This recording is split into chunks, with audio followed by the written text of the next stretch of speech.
Hello everyone, welcome back to my YouTube channel. जैसा कि आप सभी जानते हैं कि हम सरस्वती पांडेर गोविंद पांडे की पुस्तक हिंदी भाषा एवं साहित्य का वस्तुनिष्ठ इतिहास पढ़ रहे हैं। पिछली वीडियो में हमने हिंदी की बोलियों को पढ़ा था। अगर आपने पिछली वीडियो नहीं देखी है तो आप चैनल पर जाकर वीडियो देख सकते हैं, और अगर आपको वीडियो अच्छी लगे वीडियो को लाइक करें, चैनल को सब्सक्राइब करें। आज हम लिपि को पढ़ेंगे। चलिए वीडियो को शुरू करते हैं। सबसे पहले हम पढ़ेंगे कि लिपि किसे कहते हैं। पंडित कामता प्रसाद गुरु के अनुसार लिखित भाषा में मूल ध्वनियों के लिए जो चिन्ह मान लिए गए हैं वे भी वर्ण कहलाते हैं, पर जिस रूप में ये लिखे जाते हैं उसे लिपि कहते हैं। जो चिन्ह होते हैं वे वर्ण कहलाते हैं और जिस रूप में ये लिखे जाते हैं उसे लिपि कहते हैं। ये पंडित कामता प्रसाद गुरु के अनुसार। अब हम पढ़ेंगे लिपि विकास की अवस्थाएं। तो लिपि विकास की मुख्यतः 4 अवस्थाएं मानी जाती हैं। सबसे पहले आती है चित्रलिपि, और फिर आती है प्रतीक लिपि, और उसके बाद आती है भाव लिपि, और फिर आती है ध्वनि लिपि।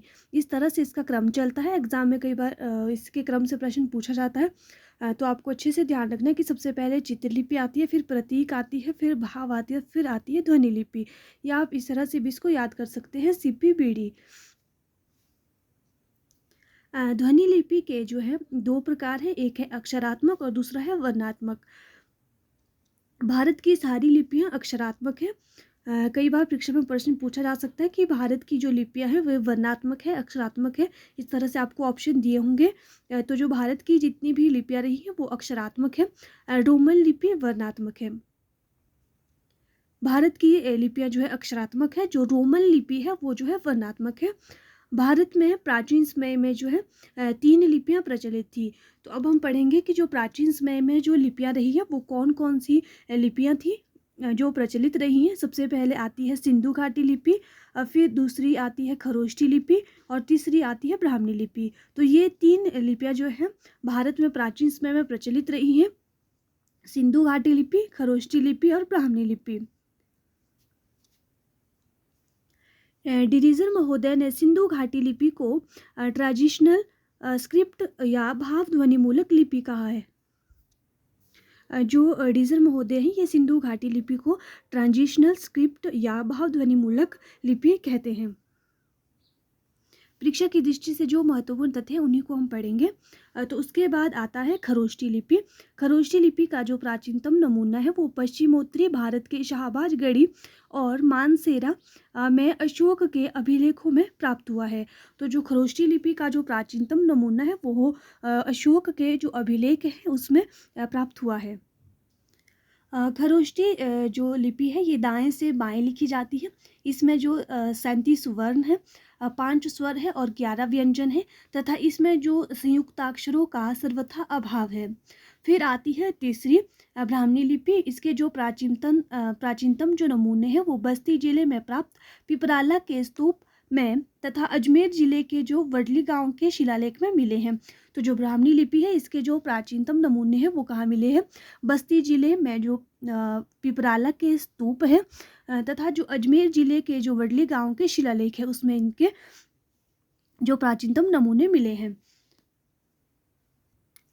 अब हम देखेंगे जो ब्राह्मणी लिपि है इसका विकास किस तरह से हुआ है। तो सबसे पहले आती है ब्राह्मणी, और इसके जो है आगे 2 शैलियां हैं। सबसे पहले आती है दक्षिणी शैली और दूसरी है उत्तरी शैली। जो दक्षिणी शैली है इसके अंतर्गत आते हैं तेलुगु, तमिल, कन्नड़ लिपियों का इसमें जो है विकास हुआ है दक्षिणी शैली में।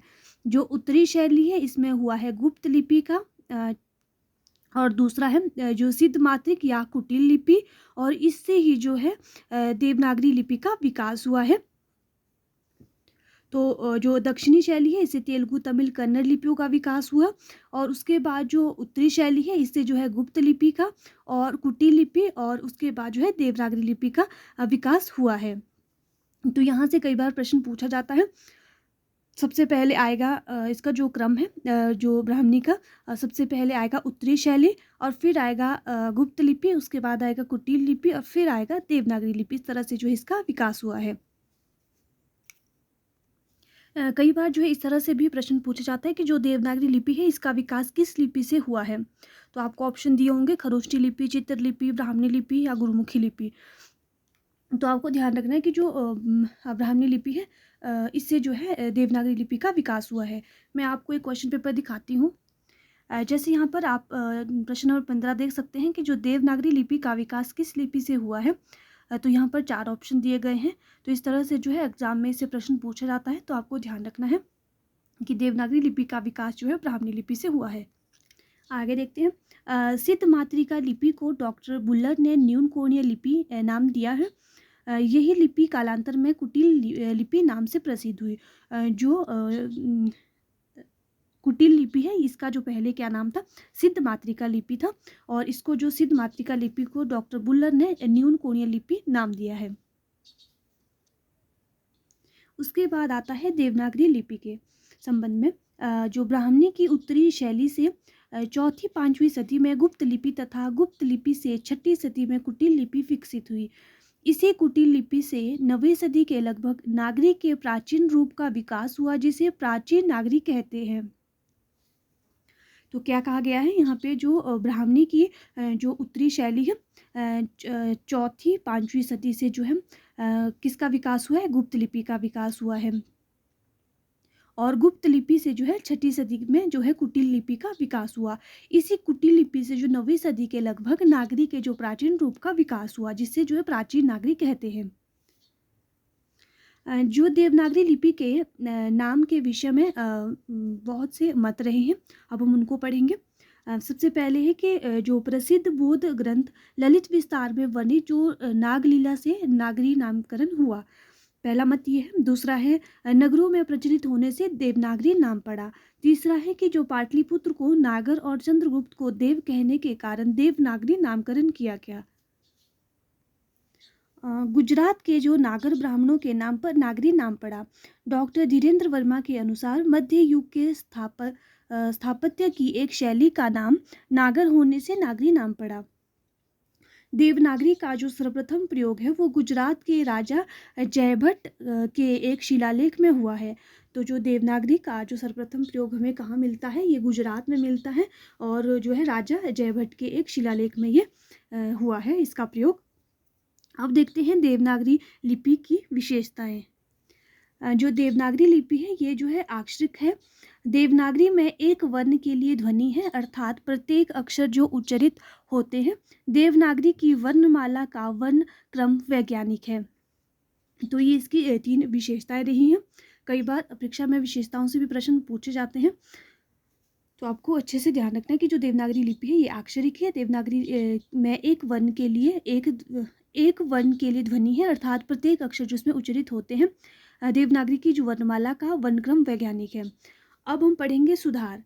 सर्वप्रथम जो बाल गंगाधर तिलक ने सन 1904 में अपने पत्र केसरी के लिए 1926 टाइपों की छटाई करके 190 टाइपों का एक फॉन्ट, जिसे तिलक फॉन्ट भी कहते हैं, बनाकर जो है देवनागरी लिपि सुधार का आरंभ किया। जो सर्वप्रथम जो बाल गंगाधर तिलक है, इन्होंने सन 1904 ईस्वी में जो इनका पत्र रहा है केसरी में, देवनागरी लिपि सुधार का जो आरंभ किया था।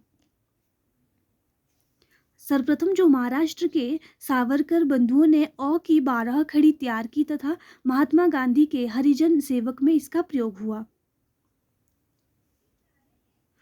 जो महाराष्ट्र के जो सावरकर बंधुओं ने अ की 12 खड़ी तैयार की, जो महात्मा गांधी है इनके जो हरिजन सेवक में इसका प्रयोग हुआ है।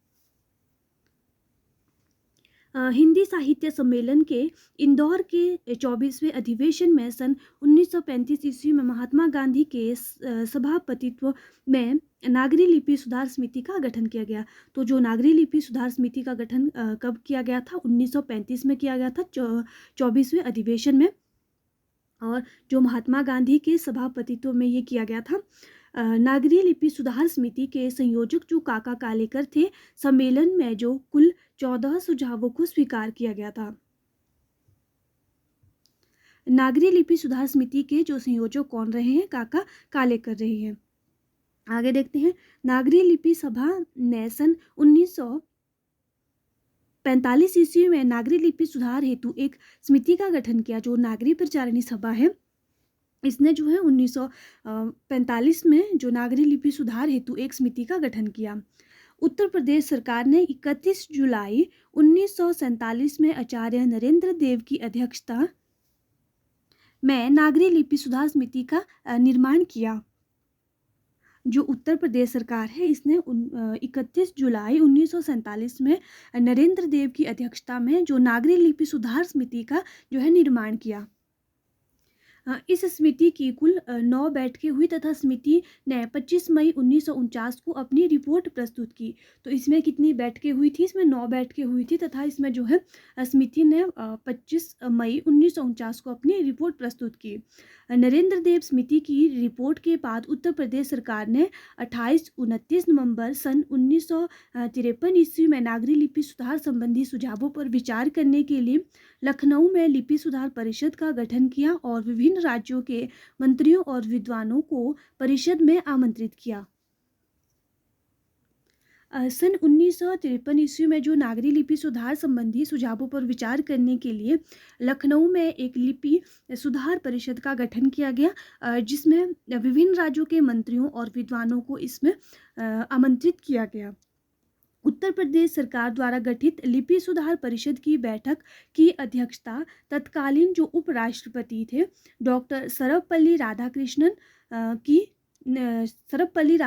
ने की थी। तो जो उत्तर प्रदेश सरकार द्वारा जो गठित लिपि सुधार परिषद की बैठक है उसकी अध्यक्षता किसने की थी? तो डॉक्टर सर्वपल्ली राधाकृष्णन ने की थी। डॉक्टर सुनीति कुमार चटर्जी ने कतिपय परिवर्तनों के साथ देवनागरी लिपि के स्थान पर रोमन लिपि को स्वीकार कर लेने का सुझाव दिया था। तो आज हम इतना ही पढ़ेंगे। वीडियो अच्छी लगे वीडियो को लाइक करें, चैनल को सब्सक्राइब करें। कल हम पढ़ेंगे राजभाषा। मिलते हैं नेक्स्ट वीडियो में।